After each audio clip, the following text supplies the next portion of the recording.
Of unity গুজরাটে অবস্থিত। Gujarat, answer option B. Next, নিচের কে অর্থনীতির জনক বলা হয়? আচ্ছা, নিচের কাকে অর্থনীতির জনক বলা হয় থাকে? Adam Smith. অ্যাডাম স্মিথকে অর্থনীতির জনক বলা হয়ে থাকে, অ্যাডাম স্মিথ। ভারতের প্রথম মহিলা ভারতরত্ন প্রাপক কে ছিলেন? প্রথম মহিলা হিসেবে ভারতরত্ন কে পেয়েছিল? মহিলা হিসেবে প্রথম ভারতরত্ন ইন্দিরা গান্ধী। ইন্দিরা গান্ধী ইনি 1971-এ, মনে রাখবে 1971-এ ইনি ভারতরত্ন পেয়েছিলেন। নেক্সট দেখো, ভারতের প্রথম মিস ওয়ার্ল্ড কে ছিল? ভারতের প্রথম মিস ওয়ার্ল্ড রীতা ফারিয়া।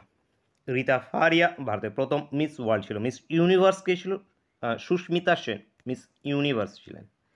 ভারতের প্রথম মুখ্য নির্বাচন কমিশনার কে ছিল? সুকুমার সেন প্রথম মুখ্য নির্বাচন কমিশনার ছিল। পুরুষ হিসেবে, মহিলা হিসেবে কে ছিল? রমা দেবী।